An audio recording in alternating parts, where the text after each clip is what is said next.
Salam sejahtera Malaysia, terima kasih kerana menonton video-video dalam channel ini. Sebelum kita mula, jangan lupa untuk tekan tombol subscribe, share, like dan komen. Let's go! Salam sejahtera dan salam perpaduan kepada seluruh rakyat Malaysia. Berita seterusnya dipetik daripada syahbudin.com.net bertajuk Bawa Jolo pulang, ini akan jadi kejayaan terbesar Anwar jika menjadi kenyataan. Berita penuh. Kerajaan dikatakan sedang mengadakan rundingan dengan Beijing untuk mengekstradisi ahli perniagaan dalam buruan yang dianggap dalang utama skandal 1MDB, Low Tech Joe atau Jolo, yang dikatakan bersembunyi di negara tersebut. Menurut penulis bersama buku Billion Dollar Whale, Bradley Hope, perundingan tersebut hangat diperdebat susulan kunjungan Perdana Menteri Anwar Ibrahim ke China bulan lalu. Ini sangat besar, mendebarkan dan tanda pengakhiran jalan cerita utama dalam skandal 1MDB bermula diasaskan pada 2009 sehingga runtuh dalam skandal pada 2015 dan semua kegilaan berparti dan perbelanjaannya sehingga 2023, katanya dalam laman sesawang yang didedikasikan menjejak ahli perniagaan Pulau Pinang itu yang lebih dikenali sebagai Jolo. Hope berkata rundingan itu membabitkan menyerahkan Law kepada Malaysia dan juga membersihkan China daripada tuduhan berpakat dengan ahli perniagaan itu untuk menutup penipuan 1MDB. Jika semua ini menjadi kenyataan, pastinya ini bukan sahaja menjadi satu berita besar, malah suatu kejayaan terbesar Anwar sebagai Perdana Menteri. Artinya, selain berjaya menarik pelaburan berjumlah RM170 bilion dalam kunjungan ke China baru-baru ini, berjaya membawa pulang Jolo adalah satu lagi trofi kejayaan buat Anwar. Selepas kejatuhan Najib Razak pada 2018, walaupun ada usaha, cubaan dan cakap berdegar-degar sesetengah pihak dalam salah satu daripada 3 era pentadbiran negara setelah kejatuhan BN, Tun Mahathir Mohamad, Mahyadin MD Yassin dan Ismail Sabri Yaakob mahu membawa pulang Jolo, semuanya tidak pernah menjadi kenyataan. Dengan itu, cerita yang muncul mengenai skandal 1MDB sentiasa berbeza-beza dan tidak dapat dipastikan mana satu versi yang asli.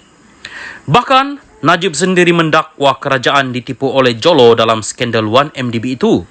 Dalam keadaan cerita yang berbeza itu, yang pasti negara terus menanggung hutang akibat skandal tersebut meskipun sudah sekian ramai yang dihukum dan dipenjara selain sejumlah aset dirampas dan wang dikembalikan. Hanya dengan berjaya membawa Jolo pulang sahajalah semua cerita sebenar akan terungkai kepada kita semua.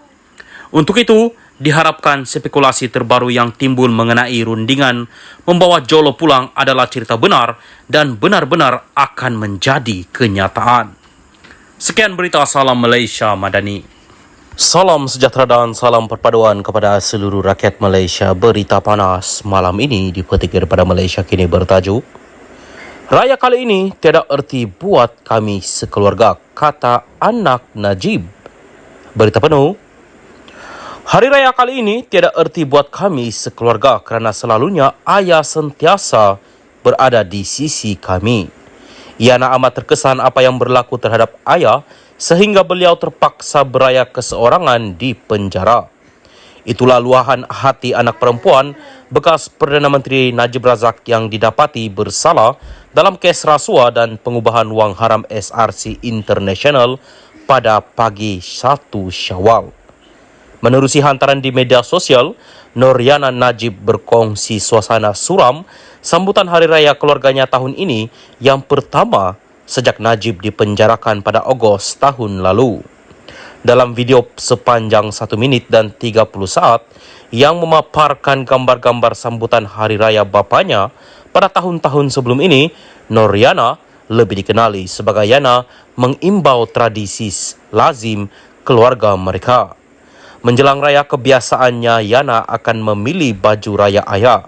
Kami sekeluarga juga akan mendapatkan kain yang sepadan warnanya. Ayah juga mengingatkan kami sediakanlah rendang kegemarannya. Nak makan dengan lemang, resepi, makwan dari Seremban Belah Ibu. Sebelum raya, kami semua tentunya akan menziarahi kubur atuk dan nenek.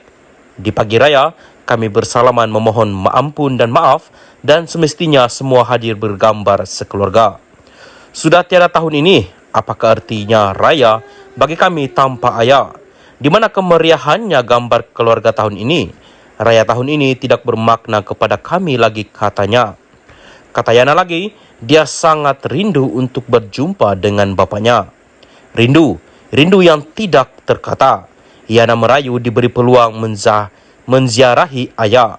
Yana merayu dibenarkan meluangkan sedikit masa bersama.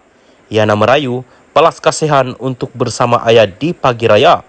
Yana merayu, Yana rindu kebahagiaan sekeluarga. Yana berpegang kepada secebis harapan yang ada, mendoakan sebaik-baiknya buat ayah luahnya lagi. Majlis Kerja Tertinggi UMNO pada 7 April lalu memaklumkan bahawa mereka sebulat suara memutuskan untuk memohon pengampunan diraja untuk bekas Perdana Menteri Najib Razak. Menurut Setiausaha Agung UMNO Ashraf Wajdi Dasuki, UMNO juga akan menyampaikan memorandum yang ditandatangani oleh semua 191 pemimpin bahagian parti itu. Ini selepas Mahkamah Persekutuan dalam keputusan majoriti 4-1 pada 31 Mac menolak permohonan bekas Perdana Menteri itu untuk menyemak semula sabitan termasuk hukuman penjara 12 tahun dan denda RM210 juta ringgit dalam kes rasuah SRC International RM42 juta ringgit. Untuk kesalahan itu, Najib sedang menjalani hukuman penjara 12 tahun. Bekas Perdana Menteri itu juga masih mempunyai beberapa kes yang sedang berjalan termasuk perbicaraan rasuah 1MDB bernilai RM2.28 bilion ringgit. Dua lagi kes yang masih belum dibicarakan sepenuhnya ialah kes pengubahan wang haram SRC International berjumlah RM27 juta dan kes pecah amanah syarikat International Petroleum Investment Company yang membabitkan penyelewengan RM6.6 bilion ringgit.